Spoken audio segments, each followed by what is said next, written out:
You are listening to Small Farms Radio.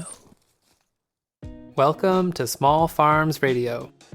I'm your host, Jamie Johnson, and today we're going to continue our conversation about the founding of the West Branch Commons.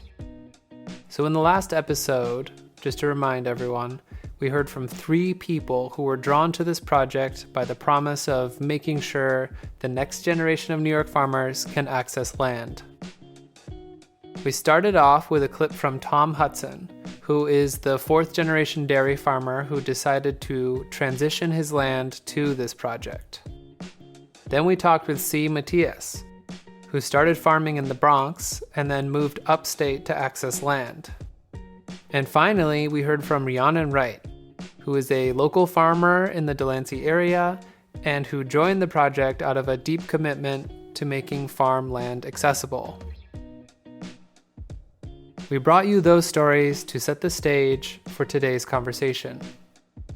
Each of those people coming together really shows how this project was a community lift from the beginning. Today we're going to talk with Tianna Kennedy and Francis Yu, who are 2 of the key organizers of the West Branch Commons. I think, the first order of business is just introductions. Can you guys give me just a brief introduction of where you are right now? We'll get a little bit into the history a bit later. Yeah, sounds good. I am Francis. I am a co-director of the Catskill Green Alliance. I oversee some of our strategic planning work and organizational development work, but I also lead the land access program for our organization, which has primarily been stewarding the West Branch Commons as a project manager and providing technical assistance and capacity building to that project. But yeah, so that's kind of my role. I also farm part-time with Star Route Farm, which is one of our programs under the Catskill Green Alliance, and I am currently in Charlotte Valley in the Mohawk region of New York State. I am Tianna Kennedy, and I'm a co-owner of Star Route Farm and the other co-executive director for Catskills Agrarian Alliance. My job within CA is kind of more the program manager person, where the rubber hits the road, and increasingly development.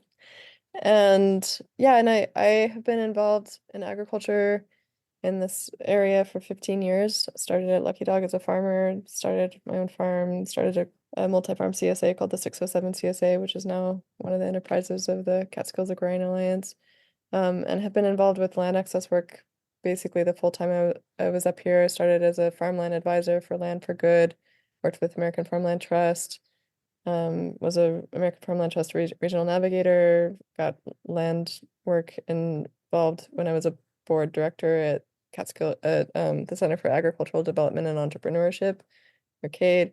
And so it's always been a real important, and I was an co-founder / original part of Agrarian Trust also. So yeah, it's been important to me that land access is a big part of our work, and I'm excited to be working with Francis, who's now carrying that torch. Francis, I was wondering if you could just explain the West Branch Commons, just what it is and what it does.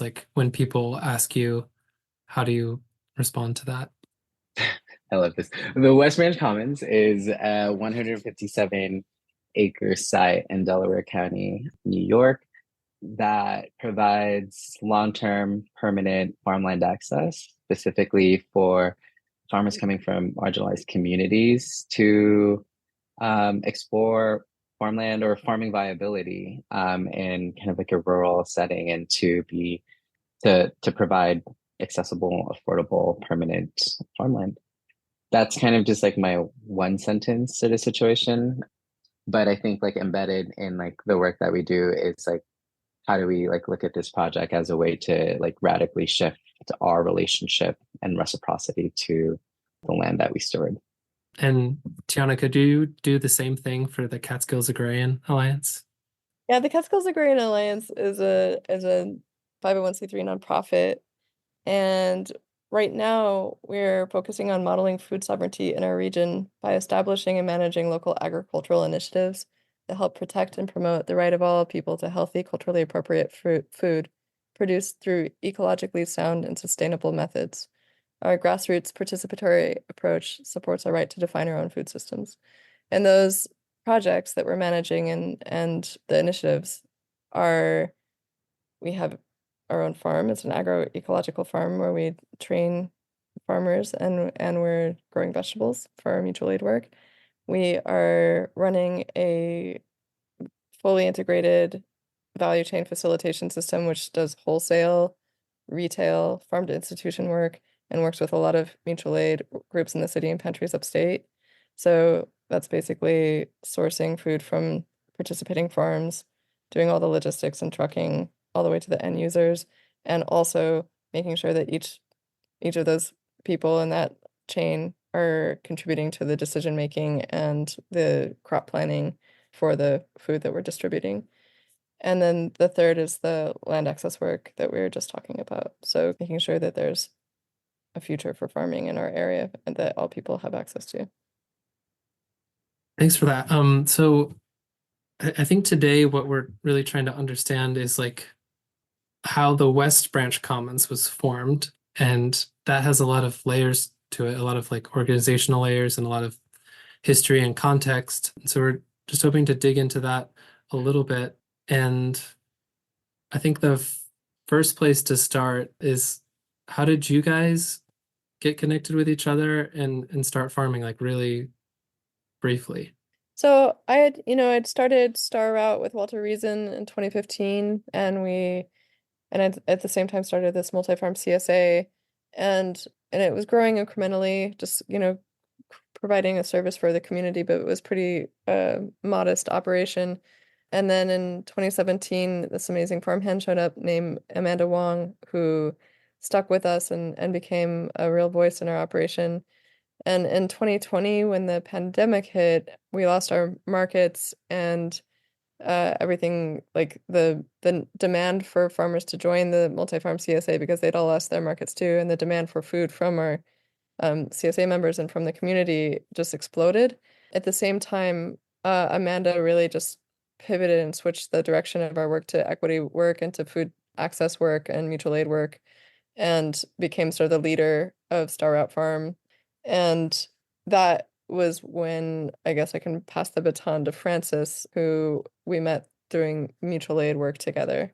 Yeah, I mean, I came into farming fairly recently, only within the past 3 or 4-ish years. And my sort of introduction to it was doing a bunch of mutual aid work in New York City, where I was doing dinner pop-ups as fundraisers for mutual aid distributions that other friends were organizing in North Brooklyn at the time. And through that, Star Route would donate us vegetables for our pop-up events. They'd also donate some produce for the distributions themselves, and eventually started inviting us to come up to the farm. And I think just ever since then, I really like found the work to be so kind of like rewarding and really magical and healing in the way that we were kind of like just had like this direct action and impact to like growing food and be able to give that out to like these communities that we're coming from and that are marginalized. So yeah, that was kind of my introduction into this space. In addition to that, I think I had sort of already been percolating on this land access project, but I was at capacity with a lot of the work that I was doing. So when Francis and I were sort of casually chatting at one of the mutual aid events, Francis mentioned their background in policy and housing and was kind of looking for an excuse or a way to get up to the farm to work, but we didn't really have the funding for a farmer. But I was like, hey, you're way more qualified to do this work than I am. Do you want to step into this role? And that's sort of how that progression, and then Francis sort of tentatively took it on and is now leading the work. That's a really interesting pivot point. You described Tianna. And so I guess my understanding is you're running a farm, you're running a multi-farm CSA that's delivering to the city, And then on top of that, you have this idea percolating in your head to do land access work. How did that actually manifest? Well, I mean, it's been like I mentioned, I've been working on this for since 2013, really, when I did this Land for Good project. And then when I was working with Cade, I was doing a lot of land access work. And then I was working with these groups that were doing, they were called ag centers, like the Chester Ag Center. It was I forget what they're called right now. But at any rate, it was a group of people that were like connecting investors to farmers and creating these big multi-farm projects in the Hudson Valley. But and so I was sort of like working with some of the investors to figure out what that all entailed really. And so I was working with like Dirt Capital and a couple other groups investigating that landscape. And what I discovered was that where those projects were struggling was that there wasn't really great local management of the projects. It was sort of just like these people that were kind of foisting farmers and investors together and then disappearing. And so the structure was it was very complicated and very difficult. And they had really great models and templates and good ideas. So that was happening locally, and then nationally, there was Agrarian Trust was doing similar projects where they were creating little mini trusts and then connecting them through their national umbrella of this C3 that was kind of managing all of these smaller land projects, which I also thought was compelling. But when I was chatting with them, and in the meantime, that I'd been friends with this older dairy farmer, and we'd been trying to figure out a transition plan for him for a really long time because he had really great prime farmland in Delaware County and didn't have any kids. And so for years we've been trying to like figure out a succession plan and something that made sense for his property. But during the pandemic, what happened was all of the local land trusts, and originally I thought that maybe Catskill Land Trust or one of the local land trusts could like take up the baton and like work with this project. But during the pandemic, all the local land trusts were really gutted. Their budgets were gutted. The state budgets were gutted. And I was thinking that, we have these two national organizations, Agrarian Trust and American Farmland Trust, that are doing land access work, but they never partner. They never collaborate. And so when I was at a farm viability conference in Minnesota, I was chatting to those various stakeholders and being like, look, local or like rural areas are really poor. They don't have a lot of funding for this sort of like land access work because the barrier to entry is like purchasing the land for farmers. And we're all really interested in these communal models or these like large purchases with multi-farm projects happening on them. But, could perhaps American Farmland Trust help with the procurement, and then agrarian trust could be the takeout idea. And that would help all across America and all these rural areas where we have these two national organizations working together. And I thought that this would be a really great pilot project for that. And I also happened to find out that there had been some extra funding for agrarian trust. So I thought that maybe they would have capacity to help us with this project. So I sort of made a handshake deal with those guys at that point, started talking to Tommy about the idea, started talking to American Farmland Trust, pulled together, I got an amazing intern who was like a law student who helped sort of pull together a plan and have a presentation with the community about this idea as like a potential way forward for this particular tract of land. And so we did all of that, and it seemed like a pretty good starting place. And that's sort of when Francis entered the picture. And that all didn't pan out the way that we had originally thought. But I think that the way that Francis and we contracted with Pace Law to kind of help us with this project as well. And I think the way that Francis and Pace and the team, the local team that's managing this project, pivoted and have taken the project in this new direction is like a way better idea than what I had originally conceived. And so I'll let Francis explain what is actually happening versus what we were originally thinking might be a good idea.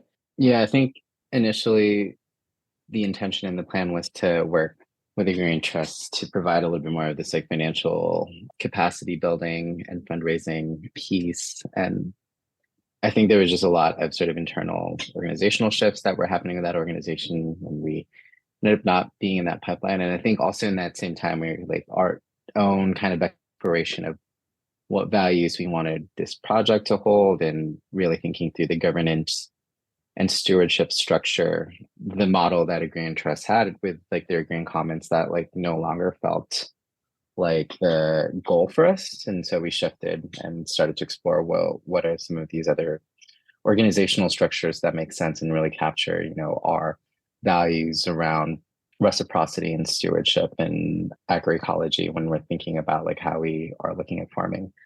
And so that's like exactly like initial exploration that we were doing with Pace Law, which is like what legal structure entity makes the most sense for us to do this. And we spent the whole semester with our legal clinic, thinking through different organizational entity types and really kind of like asking very critical questions and poking holes. And we ended up landing, honestly, it's like fairly similar to the agrarian trust model, but it's its own kind of like autonomous community land trust model. And that's been sort of amazing. There's, a lot of both kind of a Black radical tradition with community land trust, but also an agricultural tradition with community land trust, even though, I think these days we see it fairly common in the housing preservation space and the affordable housing space, which is really cool. And I love seeing that in that space. But, to think about how it applies to agriculture for kind of like this role of like QT, BIPOC, queer, trans, Black, Indigenous people of color, land access and land stewardship, I think that was just like something that there was deep alignment with the organizing committee that's kind of behind this project at this moment. So that kind of shift had happened. And, I think even before that shift had happened and kind of like once we realized, okay, like I don't think we're going to get the kind of support we were initially thinking we were going to get with agrarian trust. What does it mean for us to do this project as a community? And that's really kind of when we started to, beyond kind of presenting this idea and this project out to our community, starting to invite people in and starting to do a lot of relationship building in our region with, folks who held the same vision as us, who were new, young, beginning farmers who understand full well kind of this barrier, this challenge of land access because of its prohibitive costs. We also kind of like a community with all these different farmers that like, understood that it's an issue beyond land access. It's like, how do we also develop a network of resources of community? How do we access different markets so that our farm is viable? How do we access, different neighbors so that we have like the resources and tools that we probably wouldn't be able to afford on our own? So I think that kind of like community building aspect that was like happening is, the way that we were navigating being a little bit cash equity poor, but then kind of like more resource rich as we were building out these relationships and these community networks. And then that's kind of like the strength of the project now. And I think that's part of the challenge of the storytelling is like there's so many different like people and players, but that's like also the strength of the project is like that's why this project is like what it is and where it is now. It's because like the sheer kind of like nature of like the embeddedness within community that has like really supported and held this project. Yeah, I wanted to raise two other points just to echo what Francis just said, which is, big shout out to the neighboring farms, both Lucky Dog and Berrybrook in particular have been huge supporters. Eleanor is amazing and have provided infrastructure, greenhouses, tractor work, all of the things that the farmers are requiring as they're getting started, and just like a lot of time and energy and knowledge. And so that's been amazing.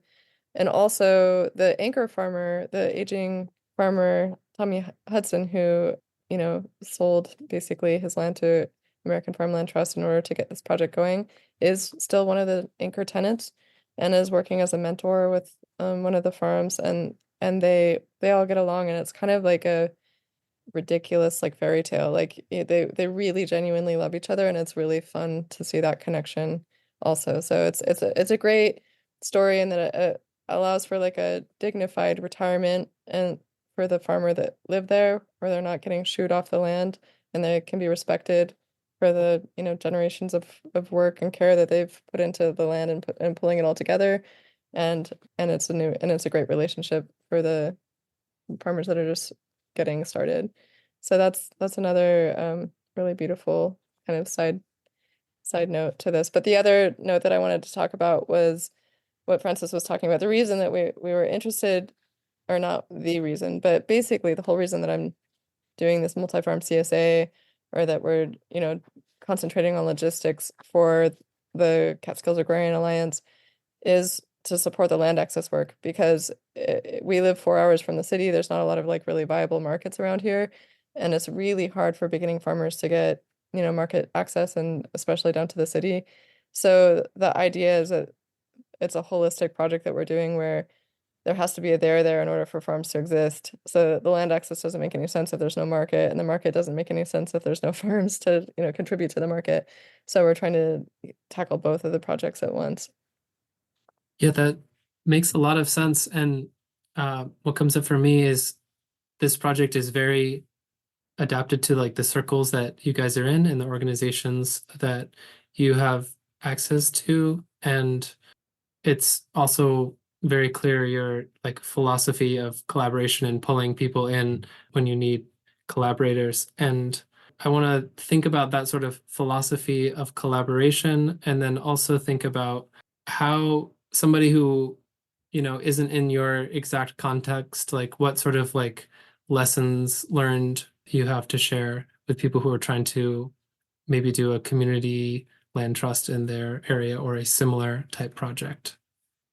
I think slow and steady is a good lesson, like it's really easy to do transactional work and then run away. But I think that what Francis was highlighting is sort of the community building aspect of what you're working on, and knowing your partners and knowing your part and these partnerships, and knowing that it's going to be a multi-year process, So I think setting expectations about that is really important.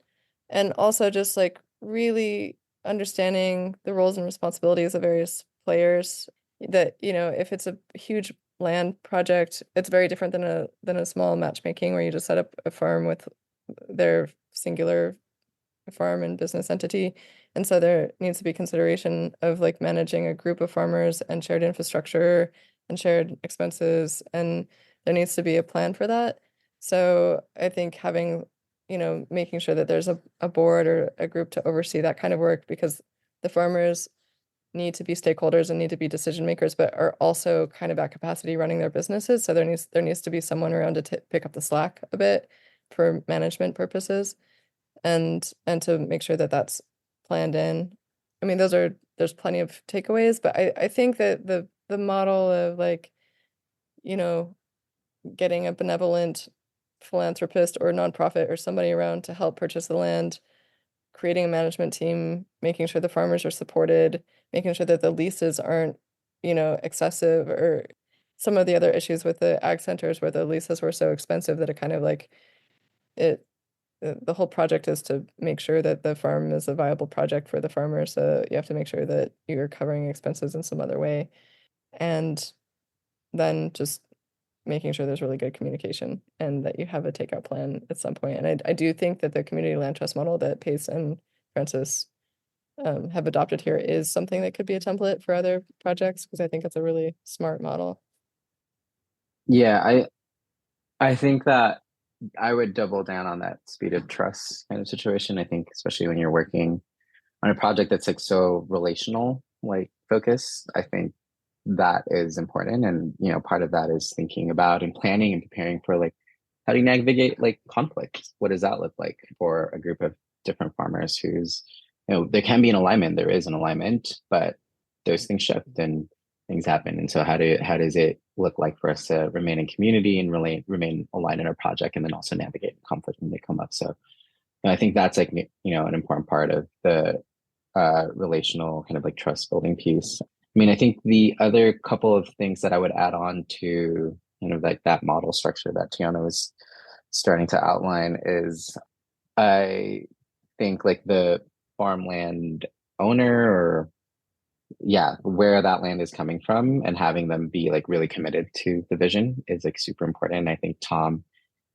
uh has been such a like supporter and advocate of this project and the new farmers coming in, and like speaks to his neighbors who are like nosy and just kind of want to know what's going on. And so it's been like really cool to see like Tom stand up for them and like really, really be behind and supportive of this project.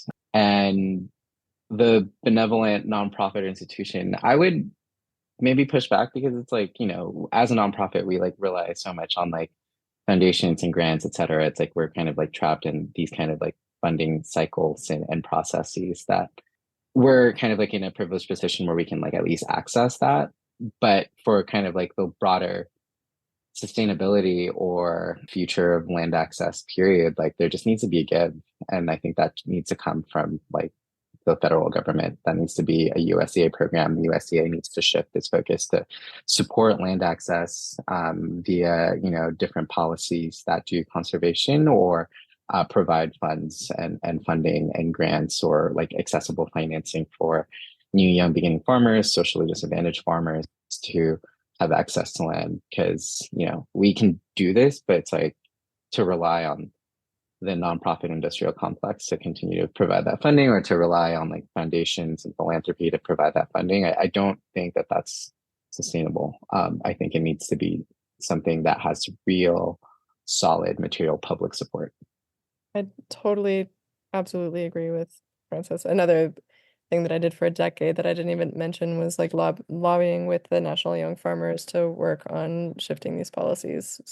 So yeah, that's been a career-long effort, and we had a little win with particular USDA grant, but it needs to be part of the annual cycle, and also municipalities and local governments as well. That is all of my questions for you guys. Is there anything else that came up that you want to address, or anything that's on your mind that I didn't ask?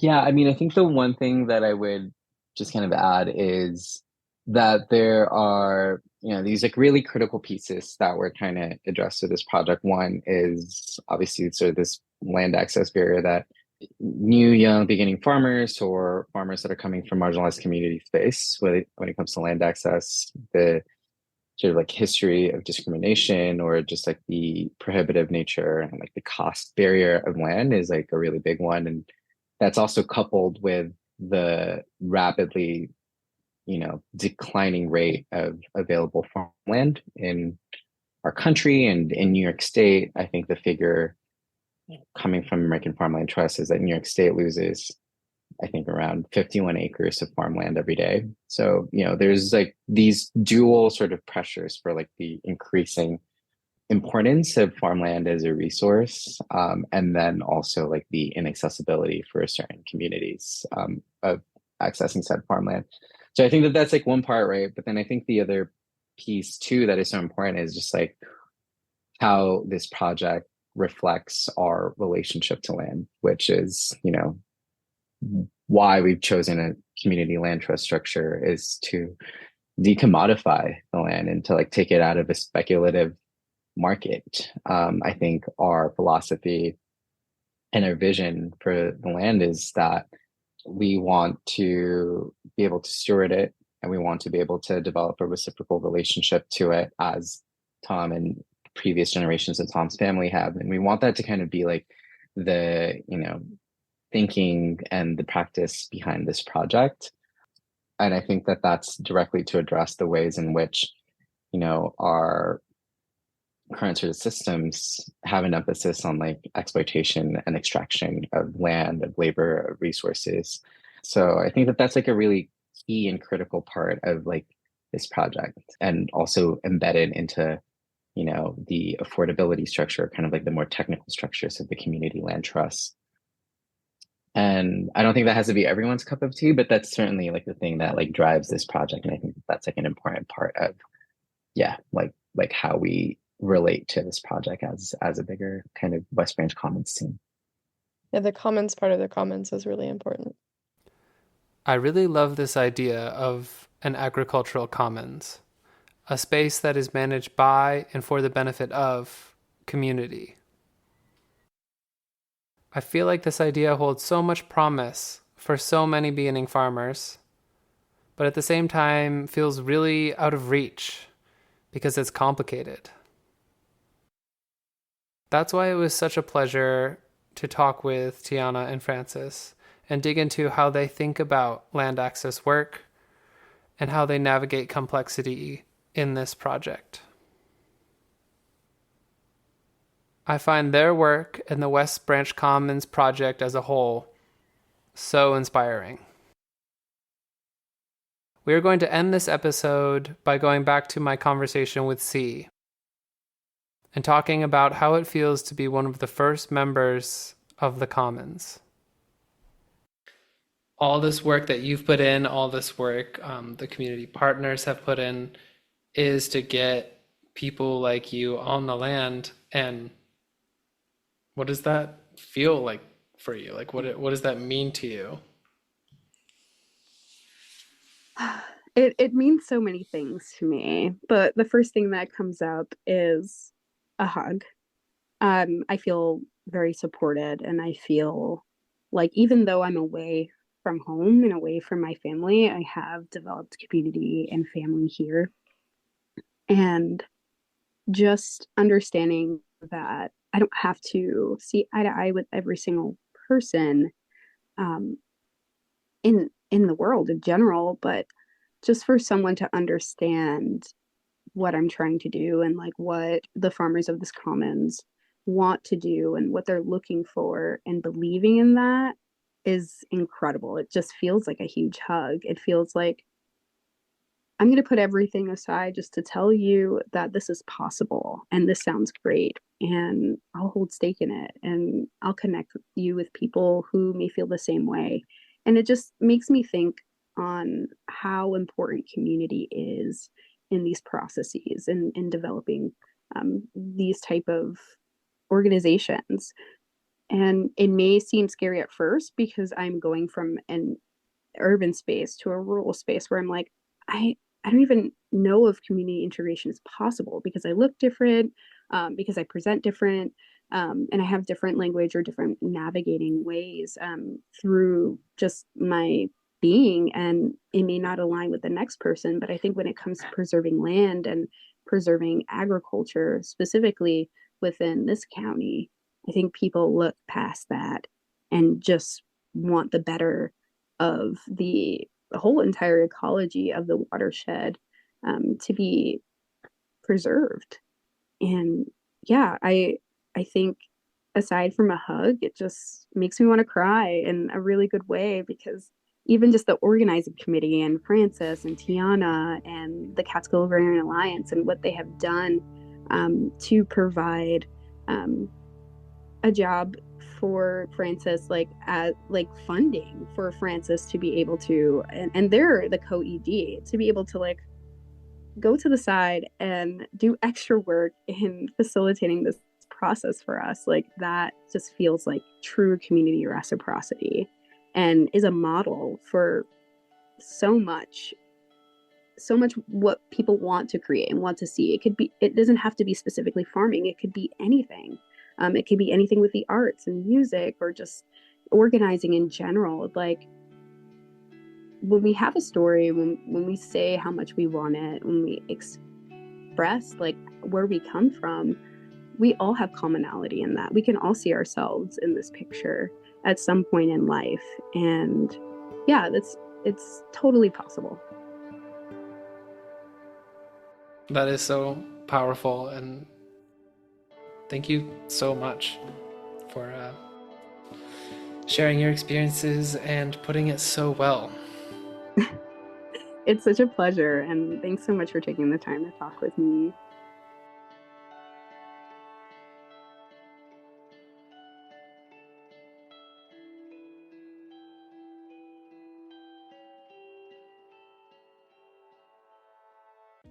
And that's our show for today. Part of the idea of this show is to create a space where we can hear farmer stories, talk about the problems they face, and imagine a food system that works for everyone. That means we really want to hear from you. So give us a call at 607-255-4455 and share your thoughts.